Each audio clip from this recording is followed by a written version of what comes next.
Bonjour, je suis Christelle du magasin Adi Montpellier. Aujourd'hui dans cette vidéo, nous allons aborder le thème des brodeuses. Alors il y a quatre grandes questions à se poser. Qu'est-ce que je veux broder? Quelle taille de cadre j'ai besoin? Est-ce que c'est une utilisation perso ou pro? Et est-ce que je veux une machine combinée ou juste une combinée donc qui passe machine à coudre et brodeuse ou simplement une brodeuse? Donc dans cette vidéo avec Sarah, nous allons répondre à toutes ces questions et vous montrer également comment on prépare un cadre de broderie. C'est parti pour 30 minutes de vidéo dans nos locaux de Adi Montpellier, une boutique de coudreabroder.com.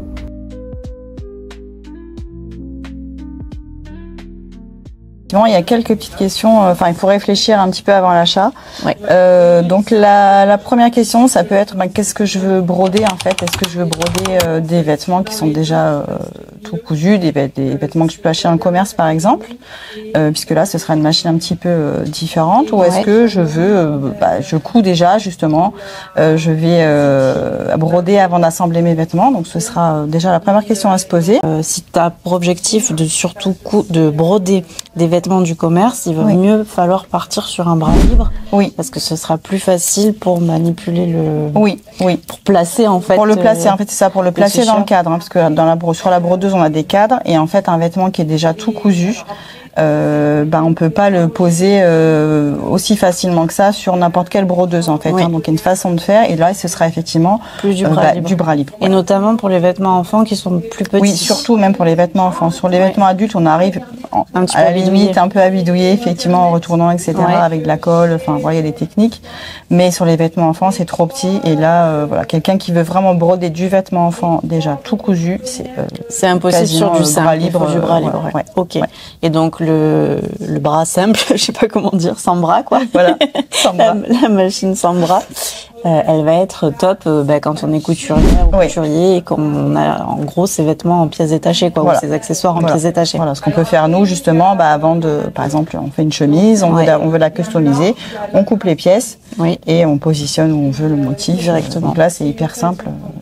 Et ensuite, on assemble. Voilà. Donc, il faut prévoir on peut prendre n'importe quel type de brodeuse au final. Il faut prévoir la customisation avant l'assemblage. Avant l'assemblage, oui. Deuxième question à se poser, ce serait la taille des cadres. Oui. Enfin, pareil, qu'est-ce qu'on veut broder? Si on veut broder des petites choses comme ça, donc si on veut broder par exemple que du prénom, voilà. Mais si justement, si on veut customiser des vêtements, est-ce que je veux, par exemple, je sais pas, à l'arrière d'une veste, mettre un motif assez grand, etc. Donc, il faut sélectionner la machine en conséquence, puisque toutes les machines n'ont pas la même taille de cadre. Oui. Ça va de tout petits cadres 10 par 10 et on a des bien grands 40 par 30, on a du très très grand. Et ça dépend bien sûr de la machine. Toutes les machines ne peuvent pas avoir les mêmes tailles de cadre. Ok. Donc ça c'est une grosse question aussi à prendre en compte. Oui. Une machine qui a qu'un petit cadre 10-10 par exemple, si elle est prévue comme ça à l'usine, voilà, on ne pourra pas ajouter un cadre plus grand. Okay. Même s'ils vont dessus, la machine elle ne démarrera pas puisqu'elle n'est pas paramétrée pour avoir des cadres plus grands. Ok. Troisième question à se poser, qui est importante aussi quand on veut choisir sa brodeuse, ce serait justement, est-ce qu'on veut coudre en même temps que broder, par exemple, puisqu'il existe des machines combinées qui font brodeuse et machine à coudre. Donc ça c'est bien, ça a un gain de place en fait quand on a peu d'espace chez soi et que voilà on veut pas avoir des machines séparées pour un manque de place. Donc ça c'est l'idéal d'avoir le combiné. Maintenant ce qu'il faut savoir c'est que quand vous brodez, la machine elle brode, vous pouvez pas coudre en même temps. Donc voilà, si comme moi vous avez peu de temps et qu'on est nombreuses dans ce cas-là, heureusement malheureusement je ne sais pas. Enfin, en tout cas voilà et donc si on lance la brodeuse, on peut la laisser faire et coudre à côté avec donc ça c'est aussi une grosse, selon moi une grosse question à se poser.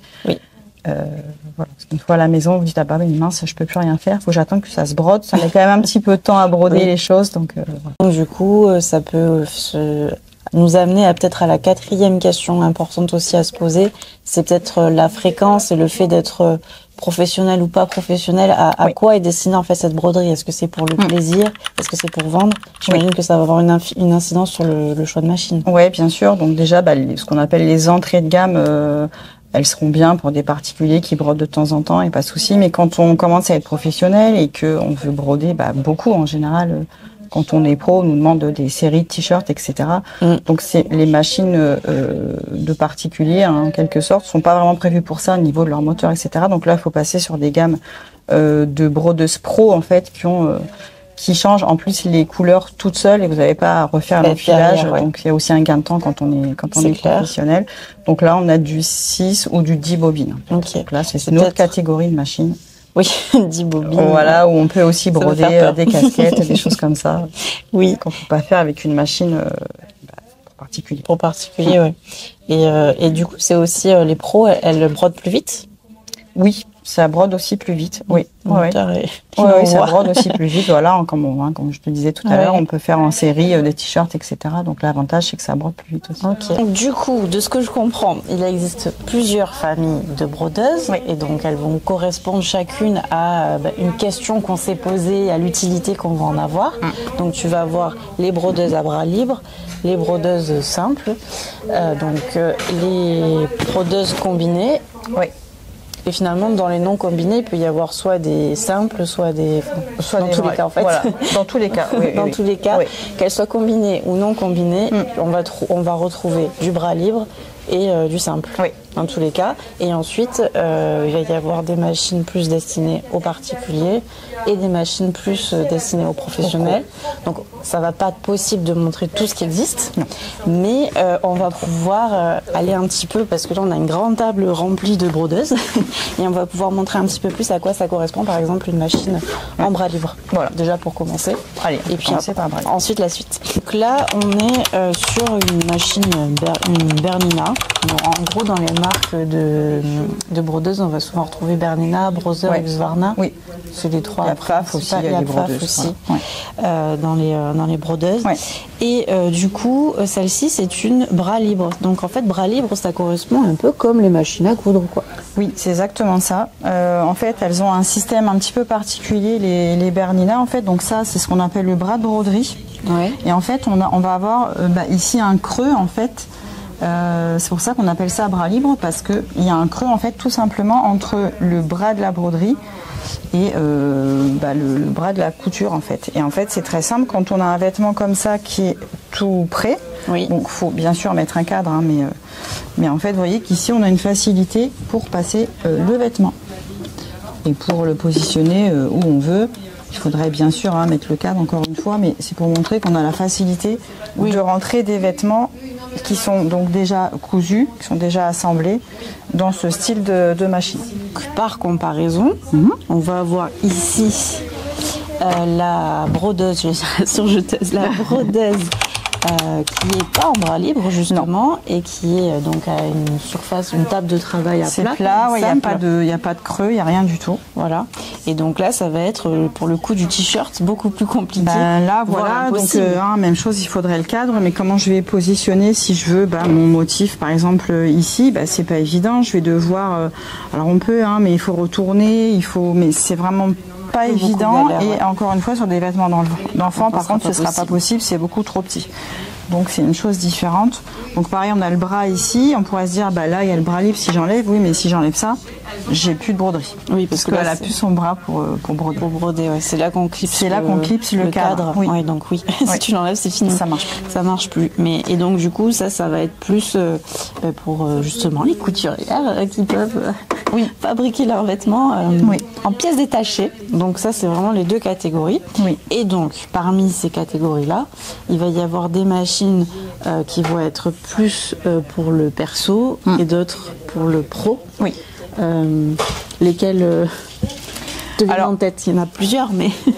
Alors, pour le pro, par exemple, ce type de machine, ça peut s'y prêter, mais ça va être un pro qui va pas faire des choses en série non plus, mais un pro créatif qui va faire, je sais pas, qui a une boutique en ligne et qui va, je sais pas, broder des serviettes à la demande, des choses comme ça. Ça peut quand même s'y prêter. C'est déjà une machine d'une gamme intéressante au niveau de son moteur, etc. Oui, je pense par exemple aux articles pour bébé, des bavoirs, ce genre de choses. Voilà. Il y a beaucoup de créatrices textiles qui font ça, qui personnalisent avec le prénom. Oui.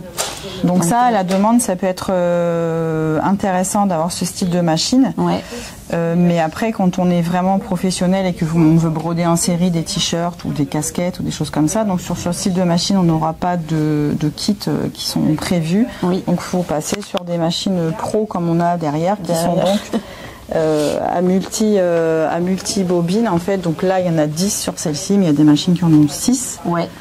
Et la machine, en fait, elle change les couleurs toute seule. On n'a pas à revenir faire l'enfilage à chaque couleur, qu'avec celle qu'on vient de montrer avant. Et pareil, il y a le bras libre aussi, effectivement. Oui. Le bras libre, et on peut ajouter donc des kits casquettes.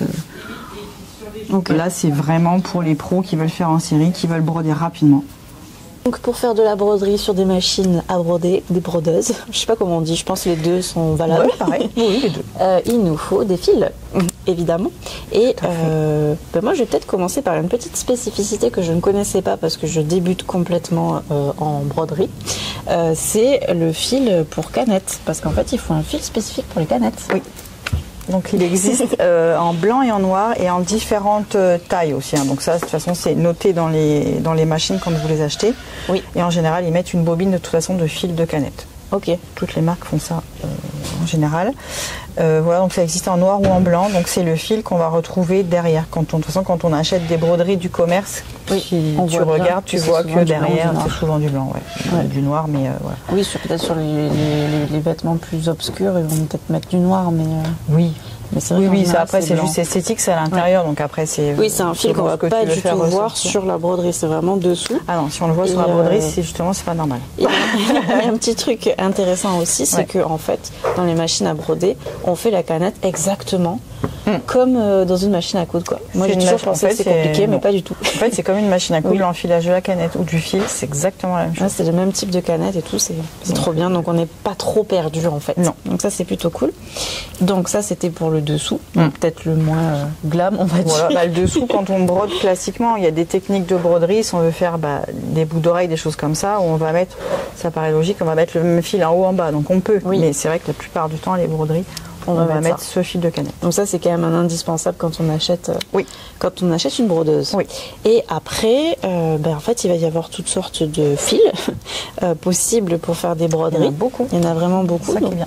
Oui. Et donc, quand on n'a rien de base, je trouve ça sympa d'avoir des packs. Comme ça, on a plein de couleurs. Pour démarrer, c'est super. Pour démarrer, il y en a des plus ou moins gros, plus ou moins fournis. Après, ça va vraiment dépendre de ce qu'on veut faire. Oui.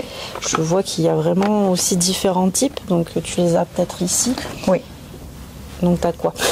On a le fil. Alors déjà, du fil à broder en taille, c'est une taille 40. Ok. On avait parlé déjà des tailles de fil à coudre, etc. Donc c'est important d'avoir la bonne taille de fil. Donc c'est un fil qui est un petit peu épais quand même. Oui. Donc il existe plusieurs types ensuite au niveau de la texture du fil. En gros, donc là on a du brillant. Oui. Voilà. On peut aussi trouver du mat. Ouais. C'est même très mat. Belle couleur à montrer. Oui, voilà, autant que ça flash un peu, c'est plus sympa. C'est clair. Des multicolores. Ouais. Ça j'aime beaucoup aussi. Ouais, ça fait très jolis effets. Ouais, c'est vraiment très beau. On peut avoir du fil à paillettes et du fil métallisé. Ces deux fils-là, je les conseille pas trop pour démarrer parce qu'en général, ils peuvent casser un petit peu, mais c'est le fil, hein, c'est pas. Donc ça peut être un petit peu décourageant et des techniques, etc. Donc au départ, on essaie avec des fils classiques, ça va bien. Oui, voilà. Et après au fur et à mesure. Voilà, ça se fait de toute façon. Donc en gros, ça va être ce type de fil là. Et donc du coup, ça c'est des références Madeira, c'est une super marque. Oui, Madeira c'est très bien, Mettler c'est très bien aussi. Ouais. Voilà. Donc c'est vraiment pareil, hein, comme pour les machines à coudre, les surjeteuses, prendre du bon fil, c'est assurer quand même une jolie broderie. Oui, c'est dommage d'avoir une belle machine et exactement, et de lui donner du fil pas terrible. Qui va pas bien. Qui va casser aussi, donc autant que ce soit un bon fil. Ok. Donc en plus des fils, il va falloir quand même utiliser du stabilisateur. Oui. Donc est-ce que tu peux nous en parler? Peut-être c'est celui-ci qui est donc celui qu'on utilise tout le temps en fait, il faut mettre un stabilisateur donc sous le tissu. Oui. Hein, on ne brode jamais sans stabilisateur. Et en fait, celui-là, c'est un stabilisateur, ce qu'on appelle le coton soft dans cette marque-là. En fait, c'est un stabilisateur qui est assez épais et qui se déchire en fait quand la broderie est terminée. On a juste à tirer un coup de sec. Et voilà. Donc, et ça encore une fois, c'est ce qu'on voit dans les broderies qu'on trouve dans le commerce. Oui. Il y a ce stabilisateur. Oui, ça part. De toute façon, il reste que le mélanger avec le fil. Oui. Donc, ça, c'est trop bien. Voilà. Et tu peux l'utiliser dans tous les tissus, par exemple même sur un t-shirt. Oui, même sur un t-shirt. Après, bien sûr, les choses très fines, on va mettre un autre, peut-être un stabilisateur du même type, mais un peu plus fin. Oui, tu as des épaisseurs. Qui sera hydrosoluble aussi. Voilà, si on veut broder de la viscose, choses comme ça, c'est vrai que ça va le faire, mais ça va ajouter une petite lourdeur. La viscose, c'est quand même léger et fluide. Donc déjà, il y aura l'épaisseur de la broderie. Et si en plus on lui met un stabilisateur un peu épais comme ça, ça peut faire un peu plastron. Mais là, il faut se tester, il faut voir ce qu'on aime aussi. Donc, mais pour démarrer, c'est bien d'avoir celui-ci. Celui-là, c'est vraiment à la base, il est bien. Il existe le même en thermocollant aussi, qui est très bien. Voilà, pour les t-shirts, etc. Mais c'est un thermocollant temporaire, du coup? Oui, et pareil, ça vient se déchirer, donc ça fait des petites bulles de colle comme un thermocollant, du liseline pour les vêtements, etc. Ok. Il est très bien aussi en thermocollant. D'accord. Ok. Voilà. Donc ça, c'est la base donc en ça, dessous. Tu mets dessous le tissu. Ouais. Tu mets le tissu et on coince tout dans le cadre. Voilà. Tu coinces tout dans le cadre. Mais il peut parfois avoir besoin de celui-ci. Oui. Pour venir rajouter une pièce au sandwich. Oui. Donc ça va être par exemple sur les tissus qui sont pas lisses, donc notamment les tissus éponges, parce que souvent quand on a une brodeuse, on nous demande de faire pour les cadeaux des serviettes. Ça c'est quand même assez fréquent. Oui. Et celui-là donc il est beaucoup plus fin, il est transparent et il est hydrosoluble. Donc on va mettre toujours comme tu disais, celui-là en dessous, le tissu au-dessus, et celui-là sur le tissu. Donc le tissu, il est pris en sandwich entre les deux stabilisateurs. Là, pareil, quand c'est terminé, on déchire. Et s'il reste des petits morceaux, ça part à l'eau quand on lave. Donc voilà. Donc tout ce qui est pas lisse, donc même l'éponge, bien sûr, du velours aussi. Ouais. Un velours ras, pas spécialement, mais un velours côtelé, oui. Peut-être ce qui est nid d'abeille, ce genre de choses. Oui, aussi. Voilà, nid d'abeille. Voilà, tout ce qui est vraiment pas lisse, on lui met ça aide. Et en fait, dans l'éponge, c'est vrai que c'est le bon exemple parce que l'éponge, déjà l'aiguille, elle peut tirer les fils de l'éponge. Oui, donc c'est pas déjà joli. Rien qu'à la machine à coudre, ça peut arriver. Donc, exactement. Et puis la broderie, même si elle réussit, elle va être perdue un peu dans les fibres de l'éponge. Et donc ce sera pas joli du tout. Donc ça, il faut vraiment mettre ça par-dessus pour avoir quelque chose de chouette. Après, il existe beaucoup d'autres stabilisateurs pour des méthodes, parce que la broderie, il y a beaucoup de méthodes. Mais là, en général, avec ces deux-là, c'est les bases. On a un bon basique là déjà. Voilà. C'est les bases pour pouvoir démarrer tranquillement. C'est comme tout, il faut affiner au fur et à mesure qu'on progresse. Et... Voilà, tout ce qu'on a envie de faire. C'est ça. Il y aura des stabilisateurs plus épais si on veut faire des choses très denses. Plein d'autres choses. Plein d'autres choses. Donc il faut se tester, et puis en fonction de ce qu'on a envie de faire aussi. Oui, on n'a jamais de quoi s'ennuyer dans ce genre de choses. Jamais. Non, ça c'est sûr. Et du coup, tu disais tout à l'heure qu'au début, quand on n'a pas l'habitude de faire, d'utiliser une machine à broder, on peut un petit peu galérer par rapport au stabilisateur pour que ça tienne bien en place, celui du bas. Donc, on peut utiliser de la colle, mais il ne faut pas en abuser. Donc, c'est celle-là. Oui, c'est celle-ci. Donc, c'est des colles temporaires, en fait. Donc, ça ne tâche pas les tissus, rien du tout. Mais c'est vrai que au début, pour aider, parfois on n'est pas sûr de soi et comme il faut que le cadre soit bien tendu, donc avec le tissu stabilisateur dedans, donc ça peut aider de mettre vraiment un voile, faut vraiment pas en mettre beaucoup parce que les aiguilles n'aiment pas, ça encrasse vos cadres aussi, tout ça, donc c'est pas obligatoire la colle.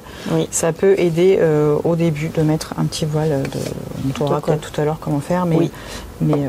Donc ça peut aider aussi, donc pas obligatoire encore une fois, mais pour le démarrage, ça peut aider, surtout sur des tissus un peu qui s'étirent et tout ça. Et bien tout stabiliser, pour que ça se passe pas trop mal. Donc, en plus des fils et de l'équipement pour broder, il faut bien qu'on brode des motifs. Et donc, ces motifs, on entend aussi beaucoup parler de logiciels, parce que ça peut faire un petit peu peur, parce qu'il y a plein de choix de logiciels, différents prix de logiciels. On ne va pas rentrer dans les détails du logiciel parce qu'en vrai ça pourrait faire l'objet d'une vidéo à part entière, le logiciel, mais il ne faut pas s'effrayer, on peut s'en sortir sans logiciel. Et ensuite, si par contre il y a quand même un conseil à donner dans son choix de logiciel, c'est de vraiment savoir depuis quel ordinateur on va l'utiliser. Parce que tu me disais qu'il y en a qui ne sont pas compatibles. Exactement, il y a différents types et il y a des logiciels en fait qui ne sont pas compatibles par exemple avec des Mac. Voilà. Donc si vous avez un Mac et vous achetez à tel logiciel, il faut bien regarder en fait, comme tous les logiciels en même temps, il faut regarder, mais ça peut ne pas être logique forcément pour tout le monde. Donc bien regarder qu'il soit compatible avec votre système d'exploitation en fait pour que ça fonctionne pas voilà, un logiciel qui ne fonctionnera pas. Oui, ce serait dommage. Je trouve que c'est un coût quand même aussi. Oui, les logiciels, oui. Ouais. Et du coup, en gros, les logiciels, ils vont servir à créer des motifs si par exemple on sait dessiner ou. Alors oui, ça va être créer des motifs, mais ça va être aussi et surtout transformer en fait des images. Oui. Ou un logo. Oui. Tu as ton logo tout doux, bah, pourquoi pas le broder, mais il faut une simple image, elle ne va pas dans la machine. Il faut le transformer dans un fichier brodable avec une extension spéciale à toutes les marques. Elles ont toutes une extension particulière. Et donc là, il faudra mettre par exemple ton logo dans le logiciel, le transformer en fichier SVG, etc. Et ensuite le mettre sur une clé USB. Oui, le mettre dans une clé USB une fois qu'il sera tout terminé. Tu le mets dans la machine. Et donc voilà. en gros, pour simplifier, c'est comme je fais un Word, je vais acheter un logiciel pour pouvoir le transformer en PDF. Je le mets dans un peu ça. je le mets dans ma clé. Voilà, je le mets dans ma clé USB. C'est ce principe-là. C'est ce principe-là. Ok, voilà. Donc ça, c'est à savoir sur le logiciel. Voilà. Et après, il y a des montagnes de ressources possibles pour savoir quel logiciel on peut utiliser. Donc là, j'en ai un en main, mais c'est juste une mise à jour. Ça, c'est une mise à jour, voilà. Mais en tout cas, il y en a plein d'autres. Il y en a plein d'autres. Mais sinon, c'est quand même intéressant de savoir que déjà dans la brodeuse, il peut y avoir des motifs intégrés. Et selon le modèle, il peut y en avoir des carrément pas mal. Oui, oui, il y a quand même beaucoup de choix. Dans toutes les brodeuses, de ce que tu m'as dit, il y a de l'alphabet. Et de l'alphabet aussi, il y a des dessins et des alphabets. Ouais. Donc voilà, si l'idée c'est de personnaliser avec des prénoms, des petites phrases, des petits mots, dans tous les cas, il y aura un choix restreint, mais un petit choix quand même. Il y a toujours un choix quand même. Il y a même des boutonnières d'ailleurs. Des boutonnières, c'est intéressant pour les couturières ça. Oui, parce que par exemple, vous avez un bouton, en général, la moyenne c'est, je crois, si je ne me trompe pas, 3 cm pour un bouton de 3 cm maximum. Oui. Pour les machines à coudre, donc des fois, je peux en faire un manteau, on veut un énorme bouton, on ne pourra pas faire la boutonnière à la machine à coudre. Oui. La brodeuse, elle le fera. Trop bien. Donc voilà, pour les couturières, ça peut être aussi un point, un gros point positif. Sympa en plus. C'est clair. Et du coup, troisième possibilité pour avoir des motifs, c'est tout simplement les acheter à des créateurs de motifs pour la broderie. Il y en a plein sur Internet, sur différents sites. Etsy, tout ça. Etsy, voilà, par exemple. Après, il y a des sites aussi où on prend des abonnements. Voilà, il y a mensuel, il y en a une mine de... Oui, il y a un milliard d'images. Le plus long, c'est de choisir en général. Oui, c'est clair. Mais oui, donc il y a plein de possibilités pour trouver des motifs. On ne s'arrête pas forcément au motif de la machine. Il ne faut pas se dire, non, les motifs ne me plaisent pas. On s'en fiche un peu, c'est pas bien grave, il y a toujours moyen d'avoir d'autres motifs. De rajouter ce qu'on veut. Oui. Ok. Donc là, on voit un exemple de montage de cadre. Oui. Donc là, tu as pris le fameux stabilisateur. Ouais. Donc le plus courant qu'on va mettre en dessous qui se déchire. Ouais. Voilà. Donc le tissu, et en fait là, on va faire en fonction de ce cadre-là. Donc en fait, on prend le tissu. Alors le tissu, il n'est pas en fonction du cadre, ça va être en fonction de la taille de la broderie. Okay. D'accord. Donc là, moi j'ai pris une certaine taille de tissu, mais par contre le stabilisateur, lui, doit être à la taille du cadre. Oui. En laissant de la marge autour, parce qu'on va tirer en fait le tout, donc il ne faut pas que ce soit trop petit ou ras, parce qu'on n'arrivera pas à tendre le tissu. Donc là, j'ai peut-être laissé un petit peu trop, mais c'est pour vous montrer un petit peu comment on peut faire. Mais les petites économies de stabilisateur, comme je dis en général, ça ne marche pas faire. Parce qu'on n'arrive pas après à tendre. C'est comme quand on matelasse, il faut toujours prévoir plus large. C'est exactement la même chose. Donc c'est le même principe. Donc l'idée en fait, c'est qu'on va mettre le tissu comme ça par-dessus. Donc là c'est un coton, c'est plutôt facile. Donc au début c'est bien de se tester avec du coton, quelque chose qui s'étire pas. Au moins c'est moins risqué pour le début. Ouais. Et donc alors soit on le met bien comme ça, on le lisse, on peut aussi le repasser dans l'idéal. Oui. Et ensuite on le coince dans le cadre. Mais je vais vous montrer si on veut utiliser la colle, surtout au démarrage, on va mettre un petit peu de colle, donc vraiment un tout petit peu, sur le stabilisateur. Donc on vient mettre un voile, c'est tout. Ok. Il y en a largement assez. Et en fait, on vient déposer le tissu par-dessus. Et on vient comme ça lisser le tout. Donc ça colle pas vraiment, vous voyez, ça part, mais au moins ça va bien le stabiliser. L'idée, c'est pas de le coller pour le coller, c'est juste de le stabiliser. Donc voilà. Ensuite, on a deux parties en fait du cadre. On a celui-là qu'on vient dévisser ici. Donc avant de faire le cadre, justement, on dévisse pour qu'on ait du jeu ici, pour bien tout rentrer dedans. Oui. Et ça, donc, je vais le mettre ici par-dessus. Ok. D'accord. Donc, on va venir prendre le tissu, le mettre dans le cadre, comme ça, ici. C'est assez simple, hein. Alors, bien sûr, quand on veut... Enfin, après, il faut mettre le centre de la broderie, hein, évidemment, parce que là, je vous montre juste comment on fait un cadre, oui. mais il faudra noter, voilà. Donc ça, oui, comme quand on se fait des repères pour les poches ou les boutons. Exactement, il faut repérer toujours le centre de la broderie. Ici, ça fait des... T'as des lignes de repères. Ça fait des lignes, oui. Avec les cadres aussi, ils mettent toujours c'est des cadres en fait plastifiés qui ont cette taille-là qu'on met dedans. Il y a des lignes, c'est transparent en fait. Ça peut aider. Donc pareil, il y en a qui utilisent, il y en a qui n'utilisent pas. Ça, chacun. Après, ça c'est un peu le même principe que quand on est brodeuse à la main. Les cadres dans lesquels on va serrer. Exactement, exactement tout pareil. Ouais. Ouais. Donc là, le but c'est de bien, de bien le tendre et ensuite, important, on vient bien resserrer ici. Ok, faut vraiment que ce soit bien tendu, serré. Bien serré. Ouais, faut bien que ce soit bien serré. Hop, alors on a des petites sortes de petits tournevis et voilà. Et donc on peut bien ici tout serrer pour tout retendre en fait pour que tout soit bien nickel. Mais dans l'idéal aussi c'est bien de repasser son tissu. Ok. Vous voyez là j'ai bien tout retendu. Voilà. Et après l'idée c'est qu'on ait le fameux tambour, que ce soit bien tendu. Donc on n'hésite pas à bien serrer. Ok. Voilà. Et ensuite, il suffira d'insérer le cadre dans la brodeuse et c'est parti. Et après, c'est elle qui travaille. C'est ça. Parfait. C'est pas moi qui l'ai fait. Je suis presque. J'espère que vous en aurez appris beaucoup plus sur les brodeuses. Donc, vous pouvez retrouver jusqu'à 7 marques de machines donc dans nos boutiques à Montpellier et sur le site coudre-et-broder.com. N'hésitez pas à laisser toutes vos questions en commentaire, nous y répondrons avec grand plaisir. À très bientôt pour une prochaine vidéo.